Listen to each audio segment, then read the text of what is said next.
All right, I'd like to start off very briefly by going over our exit ticket.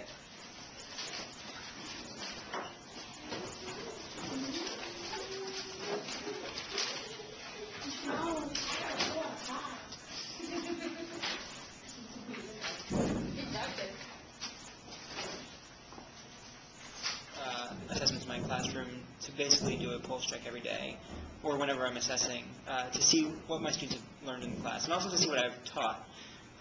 There are days when I look back on my exit tickets and I see that, okay, there's one concept out of, or one key point out of maybe 4 or 5 that I had that day that was really weak on exit tickets, and I could say, okay, well, I did this when I was teaching it, and maybe I didn't clarify it quite well enough, or perhaps there was this distraction in class, and we lost that key point somewhere in the shuffle. So I can go back the next day and say, okay, well, in the do now, I'm going to reteach that concept, or during the course of the new material, I'm going to make sure that I really hammer home that point. I use it so I can just get a daily sense of where the students are and where I need to bring them to get to our big goal. I use formative assessments in the sense of using exit slips every day. They help me get a concrete idea of how my students did on that particular objective, so then I know that when it's time before a unit test or a quiz that I give halfway through the unit, I know whether my students understand the material before the test comes around. So I know whether they're going to master it at 80% or whether they're going to fall short of that on a daily level. Sometimes, most of the questions, if we repeatedly miss them, like say we have an upcoming test, those questions will probably be on the test. So he goes over just in case we get it. Every day at the beginning of class, after our do now, we go over the exit slips. I write the exit slips up on the board. The learning goal mastery percentage is their mastery on the latest unit test, and that stays up until the next unit test. But each day, or every couple of days, whenever they have an exit slip that I return, I write the mastery percentage on the board so that they can see how they've done on that exit slip. So for instance, this class, these are 2 different scores. They saw that on one, 64%, they didn't meet the goal, so we had to talk about ways that we were going to change things, whether it was me reviewing or reteaching a lesson in a mini lesson, so that we could get that up to 80%, and then the 92% was from the exit slip from the next day. So I keep track of it. Formative assessments have been a huge investment tool for my students.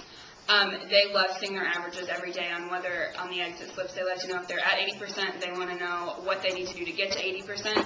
I keep track of it on the board every day, and we kind of come in, that's how we start out the class. We do our do now, and then we go over, do we meet our goal on the 80%, or do we not meet our goal on the 80%, and we kind of talk about My students are really invested in the exit tickets. They actually requested them at the end of the first quarter when we had a town hall meeting, because we had them a few times during the first quarter, and they noticed that, okay, when we have an exit ticket, we know it's going to be the test generally. Like, we know the rigor of the questions, we know the style of the questions, and we have a sense of what's Just trying to see what we know, because if we look at notes, then we're going to just automatically know the answers. Yeah. So if you just like use no notes, then it's going to be kind of challenging at the same time, because if you pay attention, it's not going to be challenging, but if you won't, it's going to be really hard because you don't understand and you won't ask questions. I grade my exit tickets every single night when I get them. I like to see it myself. I like to see how my day went, because sometimes you can have a really awesome day, but your exit tickets look pretty bad. And sometimes it just happens in the course of the way things go. That's not always perfectly aligned. But I go ahead and grade them, and I get a number grade for them every single night. So I'll say that, okay, my first class of the day, they had a 74% average, the second class an 82%.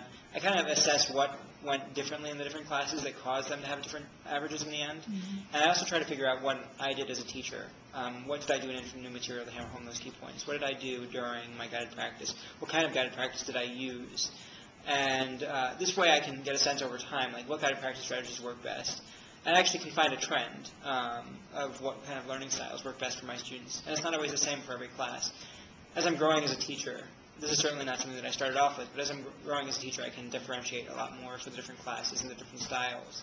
I don't think about, the specific rows on the TAU rubric. I, to be honest, have no idea what P1 is or E3 or I, whatever. I don't know what those specific things are. But I do think about it in the broad terms. I do, kind of reflect, was it a planning issue? Was there a problem with the alignment of the lesson? Was my guided practice maybe not the best way to facilitate practice for this particular objective? Or was it an investment issue? Maybe I had some, behavior problems in the class and they weren't fully invested or didn't fully understand why the lesson was important or why the lesson would help them, reach our unit goal. I think about, was it execution? Did I not, drive home those key points? Was I not clear in my directions or, kind of clear in the expectations of what I wanted from them? So I don't think about it in the specifics of the rows, but I do think about, the kind of the broad categories of the TAO rubric to identify. I'm very transparent to them again. And as they're studying also, I think it has an impact on how we go back and recover topics. They know if there was a particularly bad day, we scored something in the 60s on our exit ticket, we're going to go back and hit that one hard before we go to the unit test, because if the goal is 80% for a unit test and we know that they're not quite there yet in that objective, we need to go back and hammer that again, because I won't settle for anything less than their best, and they know that. And quite frankly, they're getting to the point where they won't settle for anything less than their best either, which is